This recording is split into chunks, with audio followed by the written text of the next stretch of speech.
പല മുൻ താരങ്ങളും അതിനെ ക്രിട്ടിസൈസ് ചെയ്ത് പറഞ്ഞിട്ടുണ്ട്. ഇത് അതേകാലം ഈ ഒരു തന്ത്രം പോയില്ല എന്നുള്ളത് അവർ മുൻകൂട്ടി പറഞ്ഞിരുന്നു. പക്ഷേ അത് ടീമിൻ്റെ ആവശ്യമാണ്. എത്രത്തോളം അവർ പ്രോമിസിംഗ് ആണ്, എത്രത്തോളം അവർ കേപ്പബിൾ ആണ് എന്നുള്ളത് ഇത്തരം കണ്ടീഷനുകളിൽ കളിപ്പിച്ച് കഴിഞ്ഞാലേ ടീമിന് മനസ്സിലാവുള്ളൂ. ന്യൂസിലൻഡും അതുപോലെ തന്നെ സൗത്ത് ആഫ്രിക്ക ഇന്ത്യയെ തോൽപ്പിച്ചോടെയാണ്. അത് ശരിക്കും പറഞ്ഞാൽ നമ്മുടെ ക്രിക്കറ്റിൻ്റെ കണക്കുകൂട്ടലുകളുടെയും നമ്മുടെ ഇതുവരെ ഉണ്ടായിരുന്ന മേധാവിത്വമൊക്കെ ചലഞ്ച് ചെയ്യുന്ന രീതിയിൽ എന്താ പറയുക, ഒരു പരീക്ഷണം നടത്താനില്ലെങ്കിൽ നമ്മളൊരു പരിധിക്കപ്പുറം കഴിഞ്ഞ് കഴിഞ്ഞാൽ ചിലപ്പോൾ ബുംറയും ഷമിയെയും ഭുവനേശ്വർ കുമാറിനെ തിരിച്ചു വിളിക്കേണ്ട ഒരു അവസ്ഥയിലേക്ക് കാര്യങ്ങൾ പോകുന്നു എന്നുള്ള ലെവലാണ്. ഫാസ്റ്റ് ബോളേഴ്സിനെ പറയുന്ന പോലെ തന്നെ ഇന്ത്യക്ക് ഇനി അശ്വിൻ കഴിഞ്ഞാൽ അടുത്തൊരു ജഡേജ് കൂടെ പോയി കഴിഞ്ഞാൽ എനിക്ക് ഇനി ആര് വരും എന്നുള്ളത് ഇപ്പോഴും ചോദ്യചിഹ്നമായിട്ട് നിൽക്കുകയാണ്. ജസ്പ്രീത് ബുംറ ഇല്ലാതെ ഇന്ത്യ ശ്രീലങ്ക പര്യടനത്തിന് പുറപ്പെടുന്നു. ലോക ടെസ്റ്റ് ചാമ്പ്യൻഷിപ്പ് ഫൈനലിലേക്ക് ഒരു ചാൻസ് ഇന്ത്യക്ക് ഉറപ്പിക്കണമെങ്കിൽ ഈ 2 ടെസ്റ്റുകളുടെ പരമ്പരയും നമുക്ക് ജയിക്കേണ്ടത് അത്യന്താപേക്ഷിതമാണ്. 2 ടെസ്റ്റുകളാണെങ്കിൽ പോലും പോയിന്റ് നില വെച്ച് നോക്കുമ്പോൾ ഇന്ത്യ 5ാം സ്ഥാനത്താണ്. നമുക്കറിയാം, കഴിഞ്ഞ കുറച്ച് കാലമായിട്ട് ബാറ്റ്സ്മാന്മാരിൽ പൂർണ്ണമായി ആശ്രയിച്ച് ഇന്ത്യ ജയിച്ചു വരുന്നൊരു കാലഘട്ടമായിരുന്നു. അപ്പോൾ അതിൽ ഇന്ത്യയിൽ നമ്മുടെ കണ്ടീഷൻസ് വളരെ യോജിച്ച സ്പിൻ അന്തരീക്ഷം പരമാവധി മുതലാക്കി നമ്മൾ കളി ജയിക്കുന്നു. അത് തുടർന്ന് വന്ന ഒരു വലിയ കാലഘട്ടത്തിൽ നിന്ന് ഒരു വലിയ ബ്രേക്ക് ന്യൂസിലൻഡും അതുപോലെ തന്നെ സൗത്ത് ആഫ്രിക്ക ഇന്ത്യയെ തോൽപ്പിച്ചോടെയാണ്. അത് ശരിക്കും പറഞ്ഞാൽ നമ്മുടെ ക്രിക്കറ്റിൻ്റെ കണക്കുകൂട്ടലുകളുടെയും നമ്മുടെ ഇതുവരെ ഉണ്ടായിരുന്ന മേധാവിത്വമൊക്കെ ചലഞ്ച് ചെയ്യുന്ന രീതിയിലാണ്.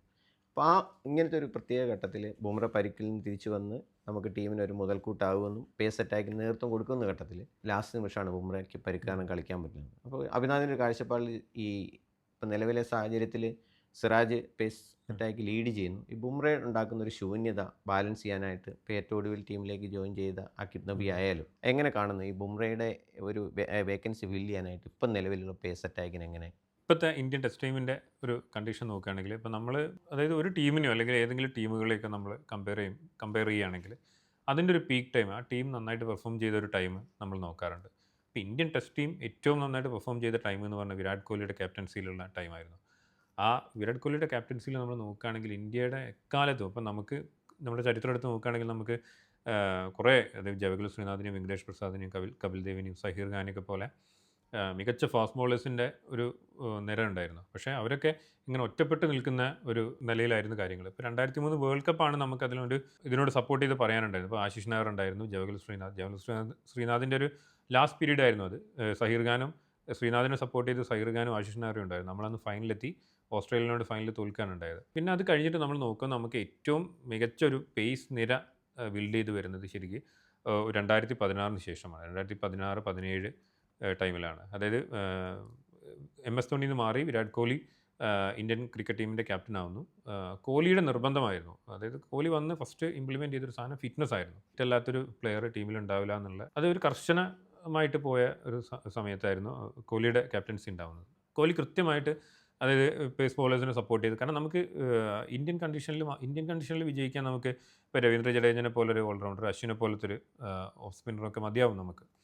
പക്ഷേ ഒരു ഫോറിൻ കണ്ടീഷനിലേക്ക് പോകുന്ന സമയത്ത്, പ്രത്യേകിച്ച് സേന നേഷൻസിലെയൊക്കെ പോകുന്ന സമയത്ത് നമുക്കത് പോരാ. 20 വിക്കറ്റും എടുക്കുന്ന ഒരു ഫാസ്റ്റ് ബോളിംഗ് ലൈനപ്പ് വേണം എന്നുള്ള കണ്ടീഷനിലാണ് കോഹ്ലി അതിനെ ബാക്ക് ചെയ്തിട്ട് കൃത്യമായിട്ട് നമുക്ക് ഇഷാന്ത് ശർമ്മ, ജസ്പ്രീത് ബുംറ, അത് കഴിഞ്ഞിട്ട് ഭുവനേശ്വർ കുമാർ ഉണ്ടായിരുന്നു ആ സമയത്ത്, മുഹമ്മദ് സിറാജും കൂടെ ആ ലൈനപ്പിലായിരുന്നു. പിന്നെ മുഹമ്മദ് ഷമീനെ നമുക്ക് കമ്പയർ ചെയ്യാൻ പറ്റില്ല. കാരണം ഇഷാന്ത് ശർമ്മ, മുഹമ്മദ് ഷമി, ജസ്പ്രീത് ബുംറ എന്നുള്ള ഒരു കോമ്പിനേഷൻ എന്ന് പറഞ്ഞു കഴിഞ്ഞാൽ അത് അന്ന് ഉണ്ടാക്കിയ ഇമ്പാക്റ്റ് എന്ന് പറഞ്ഞു കഴിഞ്ഞാൽ നമുക്ക് 2018 ബോർഡർ ഗവാസ്കർ ട്രോഫി കിട്ടുന്നു. അത് കഴിഞ്ഞിട്ട് 2 വർഷം കഴിഞ്ഞിട്ടും അവിടെ തന്നെ പോയിട്ട് നമ്മൾ ടെസ്റ്റ് സീരീസ് ജയിക്കുന്നു. അപ്പോൾ അങ്ങനെയൊക്കെ നോക്കുന്ന സമയത്ത് അതിനൊക്കെ ഈ പേസ് അറ്റാക്കിൻ്റെ ഒരു കോൺട്രിബ്യൂഷൻ ഭയങ്കര ക്രൂഷ്യലായിരുന്നു. അത്തരം ഒരു സാഹചര്യമാണ് മാറിക്കൊണ്ടിരിക്കുന്നത്. പ്രത്യേകിച്ച് ഇപ്പം നമ്മൾ ഇപ്പോഴത്തെ ഒരു കണ്ടീഷൻ നോക്കുകയാണെങ്കിൽ നമ്മുടെ ഒരു ഇന്ത്യൻ കണ്ടീഷനിൽ നമ്മൾ സ്പിന്നേഴ്സിനെ വെച്ചിട്ട് മാച്ചസ് ജയിക്കാറുണ്ട്. ഓപ്പോസിഷൻ ടീം അതേ തന്ത്രം നമുക്കെതിരെ പയറ്റിയപ്പോൾ നമ്മൾ New Zealand series 3-0 south African series 2-0 തോറ്റു. അതിൽ നോക്കുകയാണെങ്കിൽ റെഡ് സോയിൽ പിച്ചസ് ആയിരുന്നു അതിൽ നമ്മൾ അധികം യൂസ് ചെയ്തിട്ട് കണ്ടിരുന്നത്. കാരണം റെഡ് സോയിൽ പിച്ചസാണ് നമ്മളിവിടെ ബാറ്റ്സ്മാൻമാരെ വീഴ്ത്താൻ വേണ്ടിയിട്ട് യൂസ് ചെയ്തുകൊണ്ടിരുന്നത്. പല മുൻ താരങ്ങളും അതിനെ ക്രിട്ടിസൈസ് ചെയ്ത് പറഞ്ഞിട്ടുണ്ട്. ഇത് അതേകാലം ഈ ഒരു തന്ത്രം മുന്നോട്ട് പോവില്ല എന്നുള്ളത് അവർ മുൻകൂട്ടി പറഞ്ഞിരുന്നു. പക്ഷേ അത് ആ ഒരു ത്രെട്ടായിട്ട് കാണാതെ എന്താണോ അതിൻ്റെ പ്രശ്നം എന്നുള്ളത് പരിഹരിക്കാൻ ശ്രമിക്കാതിരുന്നതാണ് അത്തരമൊരു തോൽവിയിലേക്ക് നയിച്ചത്. ബോർഡർ ഗവാസ്കർ ട്രോഫിയിൽ ആ പീരീഡ് എന്ന് പറയുമ്പോൾ ഒരു വശത്ത് പേസ് അറ്റാക്ക് പറയുമ്പം നമുക്കന്ന് അജിങ്ക്യ രഹാനെ എന്ന് പറഞ്ഞൊരു ബാറ്റ്സ്മാൻ ഉണ്ടായിരുന്നു. അപ്പം രഹാനെ റിട്ടയർ ആയിട്ട് എനിക്ക് തോന്നുന്നു ഒരാഴ്ച ആകുന്നില്ല. നമുക്ക് തന്നെ അറിയാം, ഒരു ഇന്ത്യയെ സംബന്ധിച്ച് ആ രീതിയിൽ നമ്മൾ ആലോചിച്ച് കഴിഞ്ഞാൽ ഇന്ത്യയുടെ ഏറ്റവും നല്ല സക്സസ്ഫുൾ ക്യാപ്റ്റന്മാരിൽ ഒരാളായിട്ട് വന്നു. ആകെ 6 ടെസ്റ്റ് ലീഡ് ചെയ്തിട്ടുണ്ട്. അതിൽ 4 ടെസ്റ്റ് ജയിക്കുകയും 1 ടെസ്റ്റ് ഡ്രോയിലാകുകയും ചെയ്ത അങ്ങനെ ഒരു പ്ലെയർ. അപ്പോൾ ഈ ഔട്ട്സൈഡ് കണ്ടീഷൻസിൽ ഏറ്റവും നന്നായിട്ട് കളിച്ചിരുന്ന ഒരു പ്ലെയറാണ് രഹാനെ. അന്ന് ഈ പേസ് അറ്റാക്ക് ഉണ്ടായിരുന്നപ്പോഴും അങ്ങനെ ഒരു ബാറ്റ്സ്മാൻമാരുടെ ഒരു സപ്പോർട്ടും കൂടെ ആ ടീമിനുണ്ട്. നമുക്കറിയാം ആ സീരീസിൽ ഓസ്ട്രേലിയ പോയിട്ട് 36 റൺസിന് ഓൾ ഔട്ട് ആയി പോയിരുന്നായിരുന്ന കമ്പാക്ക് എന്നൊക്കെ പറയാം. പക്ഷെ ഇപ്പോഴതല്ല. ഞാനിപ്പം അഭിനാഥ് അത് പറയുമ്പോൾ ഒരു വശത്ത് പേസ് ഇങ്ങനെ നിൽക്കുമ്പോഴും സ്പിന്നിൽ നമുക്ക് ആ പറയുന്ന ഒരു അശ്വിൻ, നമുക്കറിയാം പണ്ട് കുംബ്ലയും ഹർഭജനും 2 എൻഡിൽ എറിയുന്ന കാലത്ത് ഓസ്ട്രേലിയ അല്ല, സൗത്ത് ആഫ്രിക്ക അല്ല, ഇംഗ്ലണ്ടിൽ ആര് ഇവിടെ വന്നു പറഞ്ഞാലും ജയിക്കുന്ന പ്രശ്നം ഉദിക്കുന്നില്ലായിരുന്നു. കാരണം അത്രയും പെർഫെക്റ്റ് അറ്റാക്കായിരുന്നു. അത് പോയി അത് 2 പേര് ഒഴിഞ്ഞപ്പോഴും നമുക്ക് അശ്വിൻ ഉണ്ടായിരുന്നു. പക്ഷേ പിന്നീട് ആ ലെവലിലേക്ക് നമ്മുടെ പിച്ചിൻ്റെ ഒരു കണ്ടീഷൻ കൊണ്ടും സ്പിൻ കളിക്കാൻ അറിയാത്ത പ്ലെയേഴ്സ് വരുന്നത് കൊണ്ടും നമ്മളിങ്ങനെ ആ വിജയം തുടർന്ന് പോകുന്നുള്ള അതിലെനിക്ക് തോന്നുന്നു ഒരു പരിധി വരെ ഈ നമ്മുടെ ഈ IPL ഇങ്ങോട്ട് വന്നപ്പോൾ എന്നാ വെച്ചാൽ ഇന്ത്യയിൽ വന്ന് ഈ ചെറിയ തോതിലെങ്കിലും ടേണൊക്കെ ഉള്ള പിച്ചുകളിൽ കളിച്ച് പല പ്ലേയേഴ്സും കളിച്ച് പഠിച്ചു പോയി. അപ്പോൾ എന്താ വെച്ചാൽ ഈ സൗത്ത് ആഫ്രിക്ക എന്നൊക്കെ പറഞ്ഞു കഴിഞ്ഞാൽ അവർ എല്ലാ കാലത്തും പരാജയപ്പെടുന്നു പറഞ്ഞാൽ അവർ പേസ് അറ്റാക്കുള്ള ടീമിനെതിരെ ജയിച്ച് വന്നിട്ട് ഈ സ്പിന്നി വരുമ്പോൾ കളിക്കാൻ അറിയാൻ പറ്റില്ല. അവിടെയാണ് ഇപ്പോൾ അഭിനാഥ് പറഞ്ഞ 2-0 ഇന്ത്യൻ കണ്ടീഷൻസിന് വന്ന് അവർ തോൽപ്പിക്കുന്ന ഒരു സാഹചര്യമുണ്ട്. പക്ഷേ നമ്മൾ ശ്രീലങ്കയിലേക്ക് പോകുമ്പോൾ ഞാൻ ചോദിക്കുന്നത് ഇന്ത്യയിലെ കണ്ടീഷനോട് ഏറ്റവും സിമിലർ ആണ് പൊതുവേ നമ്മളോട്. പഴയ മുത്തയ്യ മുരളീധരൻ്റെ കാലത്ത് പോലെ നമുക്കറിയാം എങ്ങനെയായാലും സ്പിന്നിന് ഒരു ഹെൽപ്പ് കിട്ടുന്ന ഒരു പിച്ചാണ്. അപ്പോൾ ഇന്ത്യയിലെ നമുക്ക് ബുംറയെ ഒരു വശത്ത് മാറ്റി നിർത്തി കഴിഞ്ഞ് കഴിഞ്ഞാൽ ഇപ്പം സിറാജ്, പ്രസിദ്ധ് കൃഷ്ണ, അഗുർനൂർ ബ്രാർ, ഈ പറയുന്ന അതിൻ്റെ കൂടെ ആക്കിബ് നബി. ആക്കിബ് നബിയെക്കുറിച്ച് നമ്മൾ പറയാതിരിക്കുന്നത് ശരിയില്ല. കാരണം 29 വയസ്സുണ്ട്. ജമ്മു കാശ്മീരിന് ചരിത്രത്തിലാദ്യമായിട്ട് രഞ്ജി കിരീടത്തിലേക്ക് ഒരു എന്താ പറയുക ആ രീതിയിൽ ഗെയിം ചേഞ്ചറായിട്ട് ഒരു സീസൺ മുഴുവൻ കളിച്ച പ്ലെയറാണ്. കേരളം കഴിഞ്ഞതിൻ്റെ മുമ്പിലത്തെ സീസണിൽ ഫൈനൽ വരെ കളിച്ചതെന്ന് പറഞ്ഞു കഴിഞ്ഞാൽ ഈ ലോകാത്ഭുതങ്ങളിൽ ഒന്നുപോലെ വരുന്നത്. കാരണം നമ്മളൊന്നും രഞ്ജി ഫൈനൽ കളിക്കുമെന്നൊന്നും ചിന്തിച്ചതല്ല. പക്ഷെ അങ്ങനെ ഇരിക്കുന്നിടത്ത് ജമ്മു കാശ്മീർ പോലെ അത്രയും ചെറിയൊരു സ്റ്റേറ്റ് ഈ പറയുന്ന കർണാടകത്തെ, മുംബൈ അടക്കമുള്ള വലിയ ടീമുകൾ അട്ടിമറിച്ചു വന്നു. അപ്പോൾ ഈ ആക്കിബ് നബി എനിക്ക് തോന്നുന്നത് കഴിഞ്ഞ സീസണിൽ മാത്രം 60 വിക്കറ്റ് എങ്ങാണ്ട് രഞ്ജി നേടിയിട്ടുണ്ട്. അപ്പോൾ ആ പെർഫോമൻസിൻ്റെ പീക്കിലാണ് നബി നിൽക്കുന്നത്. ഒരു പക്ഷേ ഈ പറയുന്ന ബുംറയുടെ ഒരു ശൂന്യത ആക്കിബ് നബിയുടെ നികത്താൻ കഴിഞ്ഞെങ്കിൽ ഈ പറയുന്ന പോലെ ഒരു വശത്ത് സിറാജും പ്രസിദ്ധ കൃഷ്ണയും 3 പേസർമാർ കളിക്കുമല്ലോ എന്ന് അറിയത്തില്ല. ചിലപ്പോൾ 2-3 സ്പിന്നേഴ്സും ആകുകയാണെങ്കിൽ അപ്പോൾ എങ്ങനെ വരാം? ഫസ്റ്റ് ലൈനപ്പ് എന്ന് പറയുന്നത് പ്രസിദ്ധ കൃഷ്ണയും സിറാജും തന്നെ പേസ് അറ്റാക്ക് നയിക്കുകയാണോ, അതോ ഈ 3 പേസ് ബോളേഴ്സും 2 സ്പിന്നർ ആ രീതിയിലേക്ക് ഒരു ഓൾറൗണ്ടർ എന്നുള്ള നിലയ്ക്ക് രവീന്ദ്ര ജഡേജ അങ്ങനെ വരികയാണാണോ സാധ്യത? അങ്ങനെ വരുമ്പോൾ ശ്രീലങ്കയെക്കുറിച്ച് നമ്മൾ പറയണം, അവർ പുതിയ ജനറേഷൻ ആണെങ്കിലും പക്ഷേ നല്ല പ്രോമിസിംഗ് ആയിട്ടുള്ള ചില പ്ലേയേഴ്സ് വന്ന സമയം കൂടിയാണ്. അവിടെ നോക്കുകയാണെങ്കിൽ ഇപ്പോൾ നമുക്ക് ടെസ്റ്റിൽ നമുക്ക് വേണ്ടതെന്ന് പറയാൻ 20 വിക്കറ്റ് 2 ഇന്നിങ്സിലായിട്ട് 20 വിക്കറ്റ് കൃത്യമായിട്ട് ഒരു ടൈം പീരീഡിൽ വീഴ്ത്താൻ പറ്റിയ ബോളേഴ്സ് എന്നുള്ള നിലയിലാണ്. അപ്പോൾ നമ്മൾ ശ്രീലങ്കൻ കണ്ടീഷൻ ഇന്ത്യൻ കണ്ടീഷനോട് ഭയങ്കര എന്താ പറയുക ഈക്വലി അതുപോലെ സാമ്യമുള്ള കണ്ടീഷനാണെന്ന് പറയുമെങ്കിൽ പോലും ഇപ്പം നമ്മൾ നോക്കുകയാണെങ്കിൽ അവർക്ക് പേസ് അറ്റാക്കിന്, അതായത് പേസ് ബോളേഴ്സിന് കുറച്ചുകൂടെ സപ്പോർട്ട് കിട്ടുന്ന ആദ്യത്തെ ഒരു 1-2 ദിവസങ്ങളിൽ തന്നെ ഇപ്പം കൊളംബോലെ പിച്ചൊക്കെ നോക്കുകയാണെങ്കിൽ പേസേഴ്സിനും കൂടെ സപ്പോർട്ട് കിട്ടുന്ന പിച്ചസാണ്. അപ്പോൾ അവിടെയാണ് നമ്മൾ ഈ പറയുന്നത് കൃത്യമായിട്ടൊരു അതായത് വിക്കറ്റ് സ്ട്രൈക്ക് ബോളർ ആയിട്ടുള്ള ഒരു പേസർ വേണം എന്നുള്ളത് പറയുന്നത്. കാരണം ബുംറ ഉണ്ടാകുന്ന സമയത്ത് എല്ലാ കാലവും ഇപ്പം നമ്മൾ ഒരു T20 വേൾഡ് കപ്പ് കളിക്കുകയാണെങ്കിൽ നമുക്ക് ബുംറ വേണം. ഈ ടെസ്റ്റ് ചാമ്പ്യൻഷിപ്പിൻ്റെ ഒരു ക്രൂഷ്യൽ ഗെയിം കളിക്കുകയാണെങ്കിൽ ബുംറ വേണം. 1 ഡേ ഒരു വേൾഡ് കപ്പ് കളിക്കുകയാണെങ്കിൽ, ഒരു പ്രധാന സീരീസ് കളിക്കുകയാണെങ്കിൽ ബുംറ വേണം എന്നുള്ള അവസ്ഥ വന്നു. മുൻപ് നമ്മൾ നോക്കുകയാണെങ്കിൽ അങ്ങനത്തെ ഒരു വിഷയമില്ല. ബുംറയെ അതുപോലെ നമ്മൾ ഡിപ്പെൻഡ് ചെയ്യുന്നുണ്ട്. കണ്ടീഷൻ അനുകൂലമല്ലെങ്കിലും വിക്കറ്റ് എടുക്കാൻ ഒരു ശേഷിയാണ്. ലോക ചാമ്പ്യന്മാരായിട്ട് 2020 വേൾഡ് കപ്പ് ചാമ്പ്യന്മാരായ സെമി തന്നെ ഒന്ന് ആലോചിച്ച് നോക്കി. ആ ജേക്കബ് ബദേൽ വന്നിട്ട് 48 ബോളെ സെഞ്ചുറി അടിച്ചിട്ട് ആ കൗണ്ടർ അറ്റാക്ക് എന്ന് പറഞ്ഞാൽ നമ്മൾ തോറ്റു പോകുന്ന കരുത്. സഞ്ജു അടിച്ച് കസറി ഇന്ത്യ ജയിക്കുന്ന കാണാൻ നിന്നിടത്തുനിന്ന് അത്രയും വലിയൊരു തിരിച്ചടി ഉണ്ടായതിന് ബുംറയുടെ ഒരു ഒറ്റ ഓവർ കൊണ്ടാണ് ആ കളി മാറി. അതാണ് ഒരു വിക്കറ്റ് അല്ലെങ്കിൽ ബൗളർമാർക്ക് യാതൊരു ഹെൽപ്പ് കിട്ടാത്ത പിച്ചാണെങ്കിലും നമുക്ക് ബുംറയെ ആശ്രയിക്കാമെന്ന്. അവിടെ ഞാൻ ചോദിക്കുന്നത് ഈ പറഞ്ഞ സിറാജ് ഈ വരുന്ന ഒരു പേസ് അറ്റാക്ക് അത് എത്രത്തോളം എഫക്റ്റീവായിട്ട് വരാം, പ്രത്യേകിച്ച് അവർ ഹോംലി കണ്ടീഷൻ എന്ന് പറയുന്ന അഡ്വാൻറ്റേജ് അവർക്ക് നിൽക്കുമ്പോൾ. നമുക്കൊരു പരീക്ഷണത്തിന് ഇനി ചാൻസ് ഇല്ല എന്നുള്ളതാണ്. കാരണം ഒരു പരീക്ഷണഘട്ടം കാര്യങ്ങളൊക്കെ കഴിഞ്ഞു. കുറച്ച് മുമ്പേ ശരിക്ക് ചിന്തിക്കണമായിരുന്നു എന്നുള്ളൊരു ഇതാണ്. കാരണം കുറച്ച് കഴിഞ്ഞാൽ ചിലപ്പോൾ ഓസ്ട്രേലിയക്ക് വരാൻ പോകുന്നൊരു സിറ്റുവേഷനിലേക്കാണ് ഇന്ത്യ ഇപ്പം എത്തിയിരിക്കുന്നത്. കാരണം ഓസ്ട്രേലിയക്കും ആ ഒരു പ്രശ്നമുണ്ട്. കാരണം ഈ മിച്ചൽ സ്റ്റാർക്കും ജോഷ് ഹേസൽവുഡും പാറ്റ് കമ്മിൻസൊക്കെ കഴിഞ്ഞ് കഴിഞ്ഞാൽ അവർക്കിനി അടുത്തൊരു പേസ് ലൈനപ്പ്, കാരണം അവർക്ക് അവരുടെ കണ്ടീഷനിലും പേസ് ലൈനപ്പ് തന്നെ വേണം. ഒരു എന്താ പറയുക അത്രയും ഈക്വലി ബ്രില്യൻ്റ് ആയിട്ടുള്ള പേസ് ലൈനപ്പ് അവർക്ക് ആവശ്യമുണ്ട്. ഇന്ത്യയുടെ കണ്ടീഷനും അതേപോലെ തന്നെയാണ്. കാരണം പൊതുവേ നമ്മൾ നോക്കുകയാണെങ്കിൽ പുറത്ത് പോയി കളിക്കുമ്പോൾ നമുക്കൊരു ഒരു ട്രയോ വേണം. ഒരു ട്രിയോ ഇല്ലെങ്കിൽ അത് ഭയങ്കര പ്രശ്നമാണ്, പ്രത്യേകിച്ച് പേസ് ബോളിങ്ങിന്. കാരണം ഒരു ഒരാൾ സ്ട്രൈക്ക് ഫോം ബോളറെ ഔട്ട് ആയാലും മറ്റൊരാൾ അത് മറ്റൊരാൾ fill ചെയ്യും. അതിന് ഈക്വലി എന്താ പറയുക കോൺട്രിബ്യൂട്ട് ചെയ്യുക എന്നുള്ളതാണ്. അതാണ് പറഞ്ഞ 3 പേസേഴ്സ് ശരിക്കും വേണം പുറത്ത്, അറ്റ്ലീസ്റ്റ് പുറത്ത് കളിക്കുമ്പോൾ പോലും. ഇവിടെ എനിക്ക് തോന്നുന്നു മിക്കവാറും സിറാജ് തന്നെയായിരിക്കും ബോളിംഗ് ലൈനപ്പിൻ്റെ അതുണ്ടാവുക. പിന്നെ എക്സ്പീരിയൻസ് വെച്ചിട്ട് എനിക്ക് തോന്നുന്നു പ്രസിദ്ധ് കൃഷ്ണയ്ക്ക് ചാൻസ് കിട്ടാൻ സാധ്യതയാണ് കൂടുതൽ. പിന്നെ അക്കിബ് നബിയുടെ ഒരു ഫോം വെച്ചിട്ട്, ഇപ്പം നബി നമ്മൾ നോക്കുകയാണെങ്കിൽ ജമ്മു കാശ്മീരിൻ്റെ രഞ്ജി കഴിഞ്ഞ സീസൺ എടുത്ത് നോക്കുകയാണെങ്കിൽ അക്കിബ് നബിയുടെ പെർഫോമൻസ് തന്നെ, ഇപ്പോൾ ക്വാർട്ടർ ആണെങ്കിലും സെമിയിൽ മധ്യപ്രദേശിനോട് നോക്കുകയാണെങ്കിലും നബിയുടെ ഒരു പെർഫോമൻസ് ആണ് അവരെ ഫൈനലിൽ എത്തിച്ചതും. ഫൈനലിൽ തന്നെ കർണാടകയുടെ 5 വിക്കറ്റും അതെ. എടുത്തു. IPL പെർഫോമൻസ് അല്ലാതെ നമുക്ക് ഡൊമസ്റ്റിക്കിൽ നിന്ന് നമുക്ക് കിട്ടിയ ഒരു പ്ലെയറാണ് അക്കിബ് നബി എന്ന് പറയുന്നത്. അപ്പം ആ പ്ലെയറെ കുറച്ചും കൂടെ ഒന്ന് ബാക്ക് ചെയ്യാം എന്നുള്ളതാണ് ഞാൻ സജസ്റ്റ് ചെയ്തൊരു അല്ല, സാധനം. അത് അതിനൊരു ചാൻസ് ഉണ്ട്. കാര്യം എന്ന് വെച്ചാൽ ഇപ്പം IPL ഡൽഹി എത്ര 8 കോടിക്കും കണ്ട് വാങ്ങിയ പ്ലെയറാണ്. പക്ഷേ IPL അല്ല, ഈ അതെ. ഡൊമസ്റ്റിക് ക്രിക്കറ്റ് എപ്പോഴും ടെസ്റ്റ് ക്രിക്കറ്റ് എന്ന് പറഞ്ഞാൽ നമ്മൾ ഡൊമസ്റ്റിക് ക്രിക്കറ്റിൽ നിന്ന് കിട്ടുന്ന പ്ലേയേഴ്സ് തന്നെയാണ് ഏറ്റവും എഫക്റ്റീവ്. അതിൽ ഈ നബിയുടെ ഒരു അഡ്വാൻറ്റേജ് എനിക്ക് തോന്നുന്നു, പക്ഷേ ഈ സമീപകാലത്ത് തന്നെ നമ്മുടെ ഇന്ത്യൻ A ടീമിൻ്റെ ഒരു ടൂറിൽ ഒരു tour. എനിക്ക് തോന്നുന്നു 5-6 5-6 വിക്കറ്റ്. വിക്കറ്റ്. അതെ. അതെ, അപ്പോൾ അതും കൂടെ ആകുമ്പോൾ അതുകൊണ്ട് ആ കണ്ടീഷനിൽ പരിചയമുണ്ട്. ശ്രീലങ്കൻ A ടീമിനോടായിരുന്നു അത് മാച്ച് ഉണ്ടായിരുന്നത്. അത് അത്യാവശ്യം നല്ല പെർഫോമൻസ് ആയിരുന്നു. അതുകൊണ്ട് കൂടി ആയിരിക്കാം നബിയെ നബിയിലേക്ക് സെലക്ട് എത്തി. ചെയ്തിട്ടുണ്ടാവുക എന്നുള്ളത്. നമ്മളിപ്പം ഈ 3 പേസ് ബോളേഴ്സിൻ്റെ കാര്യം പറഞ്ഞു. അതുപോലെ സ്പിൻ ലൈനപ്പ് എങ്ങനെയും കൂടെ വരാമെന്നും കൂടെ ഒന്ന് പറയണം. 36 വയസ്സുണ്ട് നമുക്ക് ഷമിക്കും, അതുപോലെ തന്നെ അർഷദ്ദീപ് സിംഗ്. അവരെ എന്തുകൊണ്ടായിരിക്കാം, പക്ഷേ ഈ ഒരു ഘട്ടത്തിൽ പോലും വളരെ എക്സ്പീരിയൻസ്ഡ് ആണ്, അതെ. സീസൺഡ് ആയിട്ടുള്ള പ്ലേയേഴ്സാണ്. ഏത് എഫക്റ്റീവ് കണ്ടീഷൻസിൽ പോയി വിക്കറ്റ് എടുക്കുന്നതാണ് ഷമി. ഷമിയാണെങ്കിൽ ഒരു കമ്പാക്കോട് അതെ. വന്ന് ഒന്ന് റിട്ടയർ ചെയ്യണമെന്ന് അതെ. ആഗ്രഹിക്കുന്നത്. ഈ ഷമിയുടെ ഫിസിക്ക് ആണോ ഒരു പ്രശ്നമായിട്ട് കരുതുന്നത്, അതോ എന്തുകൊണ്ടായിരിക്കും അങ്ങനെ ചോയ്സ് നോക്കാൻ? ഫിറ്റ് അല്ല എന്നുള്ള കണ്ടീഷൻ റീസൺ പറഞ്ഞിട്ടാണ്. ഇപ്പോൾ കഴിഞ്ഞ സീസണിൽ അത് ചെറിയ ഒരു കോൺട്രവേഴ്സി കാര്യങ്ങളുണ്ടായിരുന്നു. ഫുള്ളി മാച്ച് ഫിറ്റ് അല്ല മുഹമ്മദ് ഷമി എന്ന് പറഞ്ഞാൽ. മാച്ച് ഫിറ്റ് അല്ല എന്ന് പറഞ്ഞ താരമാണ് കഴിഞ്ഞ രഞ്ജി സീസൺ കംപ്ലീറ്റ് കളിച്ചത്. ഇന്ത്യ ഇവിടെ സ്ട്രഗിൾ ചെയ്യുന്ന സമയത്ത് ആ രഞ്ജി സീസണിൽ കംപ്ലീറ്റ് കളിച്ച് എന്താ പറയുക കൃത്യമായിട്ട് വിക്കറ്റ് എടുക്കുകയും ഒരു സ്ട്രൈക്ക് ബോളർ പോലെ തന്നെ അവർ യൂസ് ചെയ്ത പ്ലെയർ ആയിരുന്നു മുഹമ്മദ് ഷമി. അപ്പം ഇതിനു മുമ്പേ നമ്മളിപ്പോൾ ഓസ്ട്രേലിയയുടെ കാര്യം എടുത്ത് നോക്കുകയാണെങ്കിൽ ഓസ്ട്രേലിയക്ക് ഇതേപോലത്തെ ഒരു കണ്ടീഷൻ ഉണ്ടായിരുന്നു.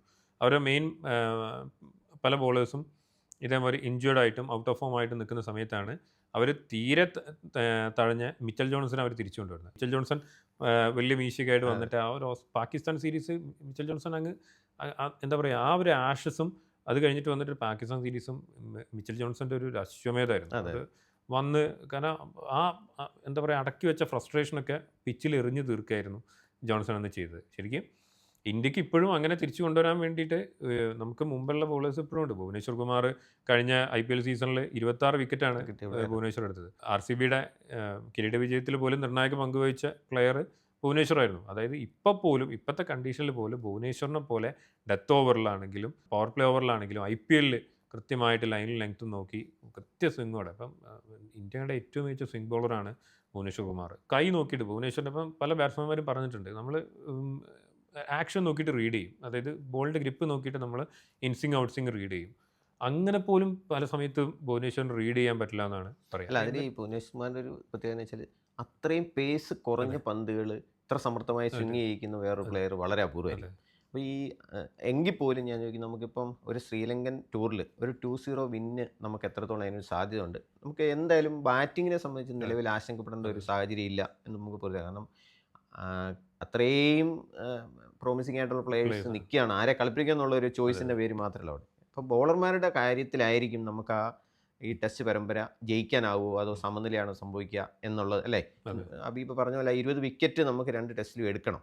അതിന് ഈ പറയുന്ന ബോളിംഗ് അറ്റാക്ക് നമ്മൾ പേസിൻ്റെ കാര്യം മാത്രമേ പറഞ്ഞു, സ്പിൻ ലെവലും കൂടെ ഒന്ന് ശരിക്കും നമ്മൾ നോക്കുകയാണെങ്കിൽ മിക്കവാറും അതായത് 2 പേസേഴ്സും 2 സ്പിന്നേഴ്സും പിന്നെ രവീന്ദ്ര ജഡേജ ആയിരിക്കും മിക്കവാറും ഉണ്ടാവുക നമ്മുടെ ബോളിംഗ് ലൈനപ്പ് എന്ന് നോക്കുമ്പോൾ.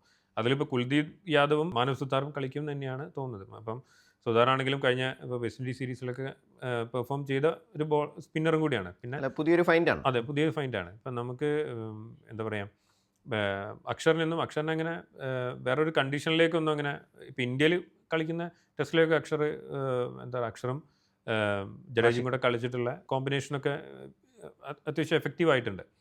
പക്ഷേ സ്പിൻ ബോളേഴ്സ് ഇതേപോലെ ഇപ്പോൾ ഫാസ്റ്റ് ബോളേഴ്സിനെ പറയുന്ന പോലെ തന്നെ ഇന്ത്യക്ക് ഇനി അശ്വിൻ കഴിഞ്ഞാൽ അടുത്തൊരു ജഡേജ കൂടെ പോയി കഴിഞ്ഞാൽ ഇനി ആര് ആ ഒരു കണ്ടീഷനിലേക്ക് ഇനി ആര് വരും എന്നുള്ളത് ഇപ്പോഴും ചോദ്യചിഹ്നമായിട്ട് നിൽക്കുകയാണ്. നമുക്ക് ഇത്രയും ബുംറ പോലെ തന്നെ ഒരു അതെ. ആശങ്കയാണ് ഇനി ഇത്രയും ലെജൻഡറി സ്പിന്നേഴ്സായിട്ട്, അതായത് ഇത്രയും ലെജൻഡറി സ്പിന്നേഴ്സ് ഉള്ള ഒരു രാജ്യത്ത് നിന്ന് നമുക്കിനി പുതിയൊരു എന്താ പറയുക, പുതിയൊരു അനിൽ കുംബ്ലേനെയോ അല്ലെങ്കിൽ പുതിയൊരു ഹർഭജൻ സിംഗിനെയോ പുതിയൊരു അശ്വിനെയോ കണ്ടെത്താൻ സാധിക്കുന്നില്ല എന്ന് പറയുമ്പോഴാണ് സുതാർ ശരിക്കും ഒരു പ്രോമിസിങ് ടാലൻ്റ് ആണ്.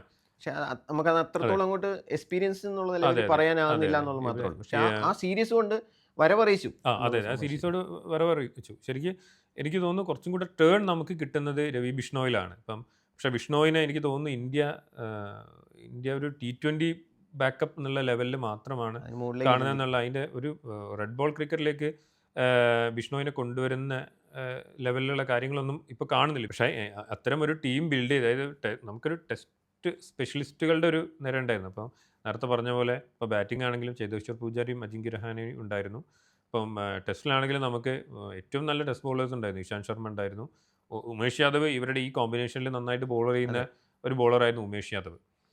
നമ്മളിപ്പം കളിയാക്കാറുണ്ട് ഉമേഷ് എന്താ പറയുക, വൈറ്റ് ബോൾ ക്രിക്കറ്റിലേക്ക് വരുമ്പോൾ തല്ല് വാങ്ങുന്ന ബോളർ എന്ന് പറയുകയാണെങ്കിലും റെഡ് ബോൾ ക്രിക്കറ്റിൽ പുള്ളി ഭയങ്കര എഫക്റ്റീവ് ആയിരുന്നു. ഈവൻ ഓസ്ട്രേലിയയിലും ഇംഗ്ലണ്ടിലും കളിക്കുന്ന സമയത്ത് പോലും എന്താ പറയുക, അവരെ ബാറ്റ്സ്മാൻമാരെ സ്ട്രഗിൾ ചെയ്യുന്ന രീതിയിൽ തന്നെ പന്തെറിയുന്ന ഒരു പ്ലെയറും കൂടിയായിരുന്നു. ആ ഒരു കണ്ടീഷനിലേക്കാണ് എനിക്കൊന്ന് സ്പിൻ ലൈനപ്പ് കൂടെ പോകുന്നത്. അപ്പോൾ ഈ ശ്രീലങ്കയിൽ ശരിക്കും നമുക്ക് ടെസ്റ്റ് ജയിക്കണം എന്നുണ്ടെങ്കിൽ സ്പിന്നേഴ്സ് ആയിരിക്കില്ല, പേസ് ബോളേഴ്സ് വിക്കറ്റ് എടുക്കുക എന്ന് തന്നെ വേണ്ടി വരും. കാരണം എന്ന് വെച്ചാൽ അവർ നമ്മൾ ഇന്ത്യൻ ബാറ്റ്സ്മാൻമാരെ പോലെ തന്നെ നന്നായിട്ട് സ്പിന്നിൽ കളിക്കാൻ നന്നായിട്ട് അറിയുന്ന പ്ലേയേഴ്സാണ്. അപ്പോൾ സ്വാഭാവികമായിട്ടും അവർക്കൊരു വെല്ലുവിളി ആകുന്ന പേസ് അറ്റാക്കിലൂടെ ഒരുപക്ഷെ നമുക്ക് ഈ ശ്രീലങ്കയുടെ ഈ 2 ഇന്നിങ്സും പൂർത്തിയാക്കി നമുക്ക് ആ ടെസ്റ്റ് വിജയത്തിലേക്ക് എത്താൻ പറ്റുള്ളൂ. അത് കഴിഞ്ഞ് കഴിഞ്ഞാൽ നമ്മൾ വേറൊന്നും കൂടെ ആലോചിക്കേണ്ടത്, ഈ അഭിനാഥ് ഇപ്പോൾ പറഞ്ഞതിനെ വെച്ചിട്ട് ഈ നല്ലൊരു പേസ് നിരയെ വാർത്തെടുക്കേണ്ട ഒരു ആവശ്യം ടെസ്റ്റിനപ്പുറത്തേക്ക് നമ്മൾ ടീം ആലോചിക്കേണ്ടി വരും. കാരണം അടുത്ത വർഷം വേൾഡ് കപ്പ് നടക്കുന്നത് സൗത്ത് ആഫ്രിക്കയല്ലേ. അപ്പോൾ ആ ലെവലിലും കൂടെ ശരിക്കും പറഞ്ഞാൽ ഇത് ആക്കിബ് നബിക്ക് ഒരു ഗോൾഡൻ ചാൻസ് ആണ്. ഇതിൽ എന്താ പറയുക, ഒരു മികച്ച പ്രകടനം പുറത്തെടുക്കാൻ കഴിഞ്ഞാൽ ചിലപ്പം നമുക്ക് നാളുകളിൽ ഈ പറയുന്ന ബുംറയ്ക്കോ അല്ലെങ്കിൽ സിറാജോ ഒക്കെ പോലെ തന്നെ നാളെ ഒരു വാല്യുബിൾ പ്ലെയറായി മാറാനുള്ള സാധ്യതയും ആക്കിബ് നബി. കാരണം അത് നല്ലൊരു ചാൻസാണ് ശ്രീലങ്കയ്ക്കെതിരെ ഇങ്ങനെ കിട്ടിയേക്കുന്നത്. അപ്പോൾ അത് വെച്ച് നോക്കിയുമ്പോൾ ഈ പേസ് നിരയിൽ നിന്ന് ഈ ഷമ്മി ആയാലും ഭുവനേശ്വർ കുമാർ ആയാലും അർഷദീപ് ആയാലും ഒക്കെ ഈ ഒരു സ്റ്റേജിൻ്റെ ഒരു പ്രശ്നം, അവിടെയും സ്പിന്നർമാരെ പോലെ തന്നെ ഒരു ബാലൻസ് ചെയ്യാനായിട്ട് നല്ല ബോളർമാർ വരുന്നില്ല. അത് ശരിക്കും നമുക്ക് അടുത്ത വേൾഡ് കപ്പിൻ്റെ നമ്മുടെ പ്ലാനിങ്ങിൽ കൂടെ നിർണായകമാവില്ലേ? വേൾഡ് കപ്പും സൗത്ത് ആഫ്രിക്കൻ കണ്ടീഷൻ നോക്കുകയാണെങ്കിൽ നമുക്ക് നല്ല ഓർമ്മകളാണ് ശരിക്കുള്ളത്. ഇപ്പം 2007 നമ്മൾ ഫസ്റ്റ് T20 വേൾഡ് കപ്പ് അടിക്കുന്നത് സൗത്ത് ആഫ്രിക്കയിലാണ്. അപ്പോൾ അന്ന് നമുക്ക് നോക്കിയാൽ നമുക്ക് ശ്രീശാന്ത് ഉണ്ടായിരുന്നു, അന്ന് RP സിംഗ് ഉണ്ടായിരുന്നു, ഇർഫാൻ പത്താനും ഉണ്ടായിരുന്നു. അപ്പം എന്താ പറയുക, ഓസ്ട്രേലിയയെ പോലും ഓസ്ട്രേലിയക്കെതിരായിട്ടുള്ള ശ്രീശാന്തിൻ്റെ സ്പെല്ല് നമ്മൾ കണ്ടിട്ടുള്ളതാണ്. ഫാസ്റ്റ് ബോളേഴ്സിനെ ഏറ്റവും തിളങ്ങാൻ സാധ്യതയുള്ള നല്ല കണ്ടീഷനാണ് ശരിക്കും സൗത്ത് ആഫ്രിക്ക എന്ന് പറയുന്നത്. ഇപ്പം നമ്മൾ 2003 വേൾഡ് കപ്പ് നോക്കുകയാണെങ്കിൽ ശ്രീനാഥും നെഹ്റയും സഹിർ ഖാനുള്ള ടീം ഇംഗ്ലണ്ടിനെ 150 സംതിങ്ങിന് എറിഞ്ഞിട്ട് ടൈം വരെ ഉണ്ട്. നെഹ്റ 6 വിക്കറ്റ് എടുത്ത മാച്ച് 2 ദിവസമായിട്ട് എനിക്ക് നല്ല ഓർമ്മയുണ്ട്. അതെ, നെഹ്റ 6 വിക്കറ്റ് എടുക്കുകയും ചെയ്താണ്. അപ്പോൾ അത്തരം ഒരു കണ്ടീഷനാണ് നമുക്ക് മുൻപിലുള്ളത്. കാരണം ഇതിൽ എന്താ പറയുക, ഒരു പരീക്ഷണം നടത്താനില്ലെങ്കിൽ നമ്മളൊരു പരിധിക്കപ്പുറം കഴിഞ്ഞ് കഴിഞ്ഞാൽ ചിലപ്പോൾ ബുംറയെയും ഷമിയെയും ഭുവനേശ്വർ കുമാറിനെ തിരിച്ചു വിളിക്കേണ്ട ഒരു അവസ്ഥയിലേക്ക് കാര്യങ്ങൾ പോകുന്നു എന്നുള്ള ലെവലാണ്. ഇത് ഈ ടൂർ വേണമെങ്കിൽ ലാസ്റ്റ് ഒരു പരീക്ഷണ ഘട്ടമായിട്ട് വേണമെങ്കിൽ കാണാം. ഇത് കഴിഞ്ഞാൽ ന്യൂസിലൻഡ് ടൂർ കഴിഞ്ഞാൽ അടുത്ത് പിന്നെ നേരെ വേൾഡ് കപ്പിലേക്കാണ് പോകുന്നത്. ഇപ്പം നമ്മൾ എന്താ പറയുക, അൻഷുൽ കാംബോജ് പോലെ ഉള്ള പ്ലെയേഴ്സ് ഉണ്ട്, പക്ഷേ അവർ എത്രത്തോളം പ്രോമിസിങ് ആണ്. ഹർഷിത് റാണ ആണെങ്കിലും ഒക്കെ, പ്രിൻസ് യാദവും ഹർഷിത് റാണയൊക്കെ ഉണ്ട്, അവർ എത്രത്തോളം പ്രോമിസിങ് ആണ്. ഇപ്പം ഹർഷിത്തിനൊക്കെ നമ്മൾ T20യിലും വൺഡേയിലൊക്കെ ഗംഭീര ചാൻസ് കൊടുക്കുന്നതിനെ ക്രിട്ടിസൈസ് ചെയ്തിട്ട് പലരും പറയുന്നുണ്ട്. പക്ഷേ അവരിങ്ങനെ കളിച്ച് ആ എക്സ്പീരിയൻസ് ആയിട്ട് വരേണ്ടത് ടീമിൻ്റെ ആവശ്യമാണ്. കാരണം നമുക്ക് എന്താ പറയുക, എത്രത്തോളം അവർ പ്രോമിസിങ് ആണ്, എത്രത്തോളം അവർ കേപ്പബിൾ ആണ് എന്നുള്ളത് ഇത്തരം കണ്ടീഷനുകളിൽ കളിപ്പിച്ച് കഴിഞ്ഞാലേ ടീമിന് മനസ്സിലാവുള്ളൂ. ഏതായാലും നമ്മളെ ഇന്ത്യയെ സംബന്ധിച്ച് നമുക്ക് ഈ 2 ടെസ്റ്റും ജയിക്കാം, അല്ലെങ്കിൽ ജയിക്കണം, ആ ഒരു പ്രതീക്ഷ നമുക്ക് പങ്കിടാവുന്നത്. കാരണം നമ്മളിപ്പോൾ നിലവിൽ 5ാം സ്ഥാനത്താണ്. ഒരു ടെസ്റ്റ് പോലും തോറ്റു കഴിഞ്ഞാൽ ചിലപ്പോൾ ഈ ടെസ്റ്റ് ചാമ്പ്യൻഷിപ്പിൻ്റെ ഫൈനൽ എന്ന് പറയുന്ന ഒരു സ്വപ്നം നമുക്ക് പോയേക്കാം. അപ്പം എന്താ പറയുക, ഒരു നല്ല റിസൾട്ട് ഉണ്ടാവട്ടെ എന്ന് നമുക്ക് പ്രതീക്ഷിക്കാം. ഈ അഭിനാഥ് പറഞ്ഞ പോലെ ഒരു പേസ് നിര പുതിയ അത്ഭുതങ്ങൾ കാട്ടട്ടെ.